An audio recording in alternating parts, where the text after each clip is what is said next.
में वोट भी ना डाल सकूं और मैं इलेक्शन भी ना लड़ सकूं। अगर आप 9 मई की मजम्मत कराना चाहते हैं तो मैं आपसे माफी मांगती हूँ। 9 मई की मजम्मत, मेरा भाई जावेद आलम शहीद 9/11 के बाद वॉर और टेरर के अंदर शहीद हो चुका है। मैं शहीद की बहन हूँ, मैं शहीद की बहन हूँ। 5 फुट 10 इंच का था जावेद आलम वजीर शहीद का। जाओ जाके उसकी कब्र वजीरिस्तान में देखो, 6 फुट से ज्यादा की, क्योंकि उसके हाथ जब इस तरह स्टिफ हो गए थे तो वो नीचे वापस नहीं आते थे। हम शहीदों का जो है मैंने उठाई हुई अपने भाई की लाश। हम शहीदों की बेहुरमती कैसे कर सकते हैं? अस्सलाम वालेकुम, मैं जमील फारूकी हूँ। आप मेरा ऑफिशियल यूट्यूब चैनल देख रहे हैं। तमाम तारीफ ज़ात पाक के लिए जो हमारी शहरग से भी करीब है और हमारी हर आने जाने वाली सांस के बीच में होने वाली मामूली सी जुम्बिश को भी बखूबी जानता है।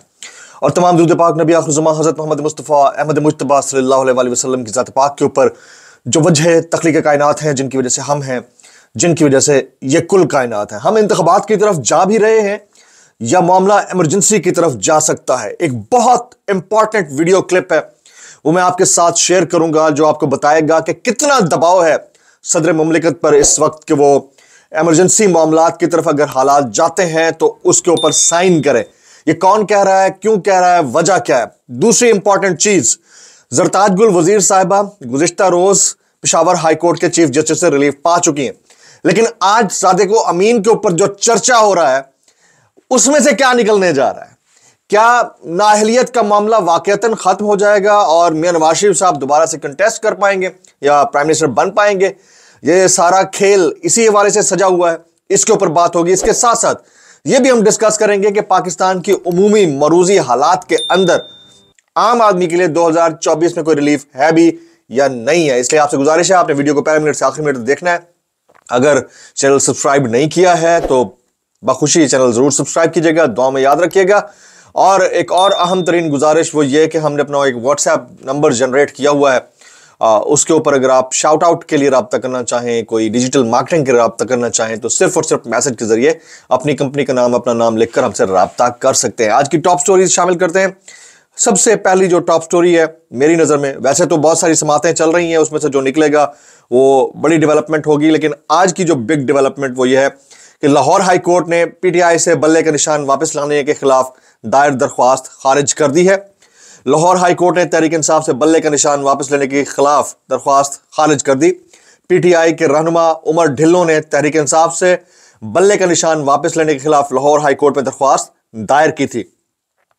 लाहौर हाई कोर्ट के जस्टिस जवाद हसन ने पीटीआई रहनुमा की दरख्वास्त पर समाअत की, जिसे अदालत ने नाकाबिले समाअत करार दे दिया। अदालत ने उमर ढिल्लों की दरख्वास्त पर फैसला सुनाते हुए उसे खारिज कर दिया। वाज़ेह रहे कि गुज़िश्ता रोज पेशावर हाई कोर्ट ने पीटीआई इंटर पार्टी इलेक्शन इंतखाबी निशान केस पर अपना हुक्म इम्तना वापस लेते हुए इलेक्शन कमीशन का 22 दिसंबर का फैसला बहाल कर दिया, जिसके बाद पीटीआई से बल्ले का निशान वापस छिन गया। तहरीक इंसाफ के चेयरमैन बैरिस्टर गौहर ने इलेक्शन कमीशन के फैसले के खिलाफ आज सुप्रीम कोर्ट जाने का ऐलान किया है। अब से थोड़ी देर पहले वो सुप्रीम कोर्ट पहुंच भी चुके हैं।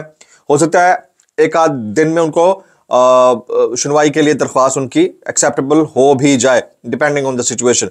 दूसरी टॉप स्टोरी शामिल करते हैं। मरियम नवाज के असासों की तफसीलात सामने आ गई हैं। अच्छा, इस उम्र में असासों की तफसीलात क्या सामने आएंगी? मुझे तो असासे जो है वो नहीं नजर आते कहीं पर भी।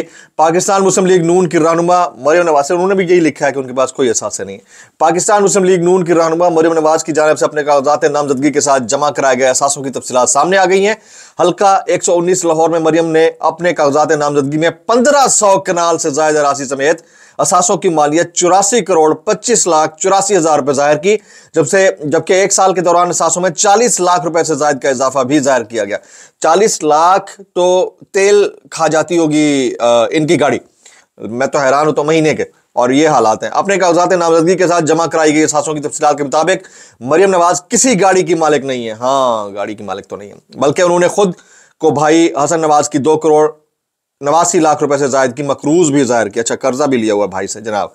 ये मरियम नवाज साहिबा, ये हमारी अशराफिया है जिनके रिटर्न जमा होते हैं तो उसके अंदर ये होता है। टॉप स्टोरी थ्री, मियां नवाज शरीफ साहब के भाई शहबाज शरीफ साहब, 4 साल में होने वाली तारीखी तबाही ठीक करने में वक्त लगेगा। शहबाज शरीफ, ये ऐसे कह रहे हैं जैसे तबाही किसी और ने की है। पाकिस्तान मुस्लिम लीग नून के सदर शहबाज शरीफ ने पार्टी रहनुमाओं को हलकों में अवाम को पार्टी के मुआशी एजेंडे से आगाह करने की हिदायत दे दी। लाहौर में पार्टी रहनुमाओं से मुलाकात में गुफ्तगू करते हुए शहबाज शरीफ का कहना था कि 4 साल में होने वाली तारीखी तबाही ठीक करने में वक्त लगेगा। अवाम की परेशानियों को खत्म करने की जामे मनसूबाबंदी कर ली है। उनका कहना था कि सिर्फ मुस्लिम लीग नून मसाइल हल कर सकती है और अवाम को रिलीफ भी दे सकती है। अच्छा, 4 साल में से जो तारीखी तबाही थी इनकी नजर में वो 3 साल में थी, बाकी जो 1.5 साल इन्होंने किया है उसमें तारीखी रिपेयरिंग हुई थी हालात की, और उस रिपेयरिंग के अंदर पूरे घर की वायरिंग जला दी इन्होंने। लेकिन ये एक्सेप्ट नहीं करेंगे कि तबाही किसके दौर में हुई थी। आज की बोलती तस्वीरें शामिल करते हैं। पहली बोलती तस्वीर आप मुलाजा कीजिए। ये कौम की बेटी जरताज गुल वजीर, वजीर कबीले की खातून, पाकिस्तान की साबिक वज़ीर ममलिकत बराए माहौलियाती तब्दीली, कल जब बैठी हुई थी पेशावर हाई कोर्ट के अहाते के अंदर, तो उस वक्त उनके चेहरे की हालत, उनकी आंखों की रमक और फिर एक्सपेक्टेशंस फ्रॉम द नेशन और अपनी अशराफियत से एक्सपेक्टेशंस इस तस्वीर में जाहिर हैं। ये तस्वीर देख सकते हैं, ये पाकिस्तान की हर बेटी के हालात को रिप्रेजेंट करती है आज के दौर में। आज की दूसरी बोलती तस्वीर हम शामिल करते हैं। इस बोलती तस्वीर के लिए मैं आप सबसे रिक्वेस्ट करूंगा कि नीचे कमेंट जरूर कीजिएगा। 1 word for this man, chief justice Peshawar high court, 1 word for this man. एक लफ्ज कोई भी आप चाहें तो नीचे लिख सकते हैं।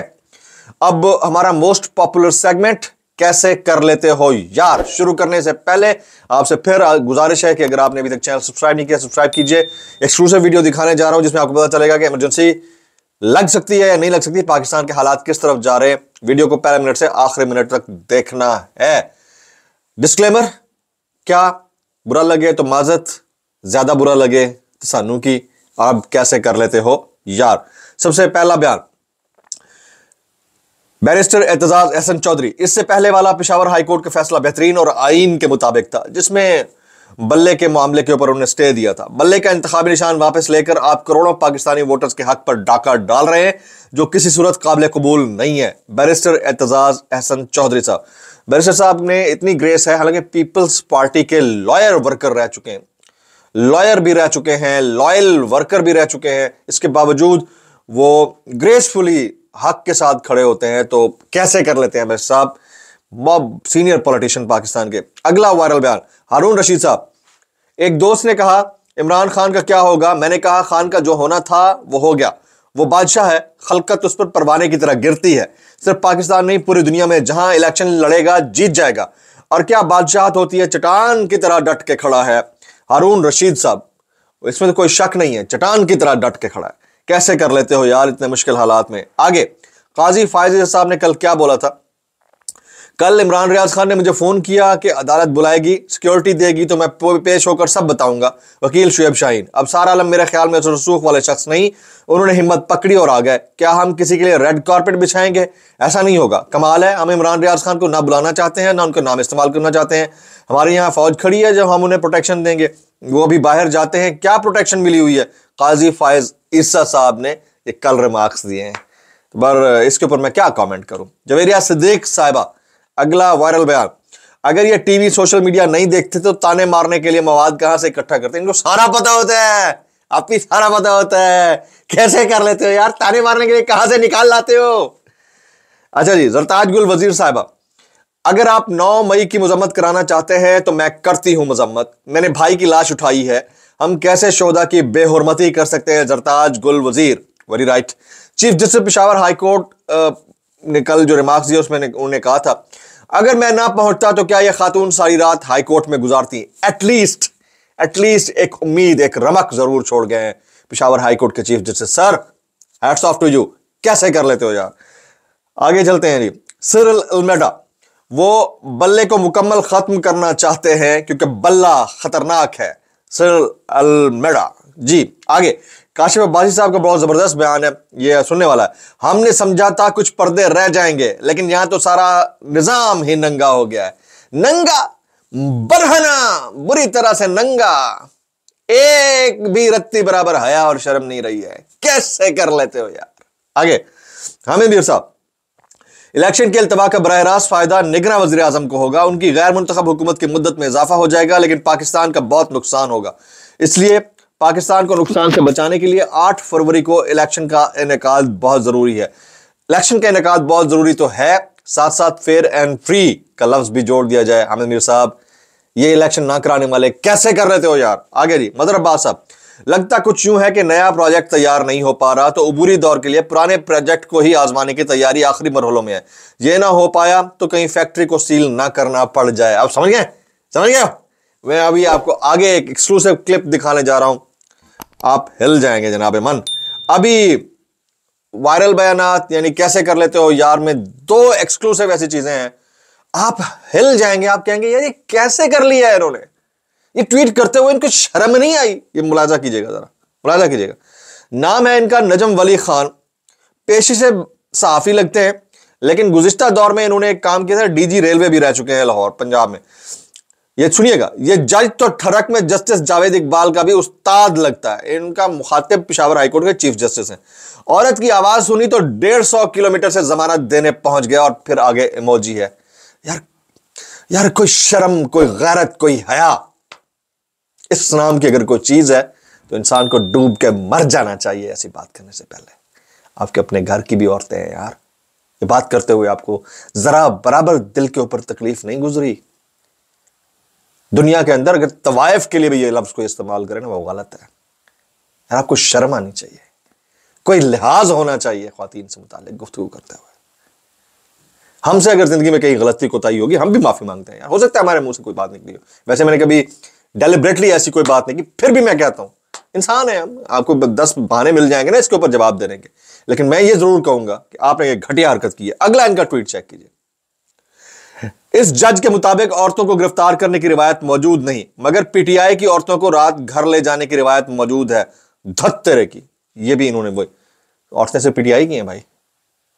तमाम औरतों की इज्जत कर ले यार, खुदा का वास्ता। चाहे वो मरियम नवाज है, चाहे वो हिना परवेज भट्ट है, चाहे बुशरा बीबी हैं, चाहे सरताज खुल है, खुदा का खौफ करो यार।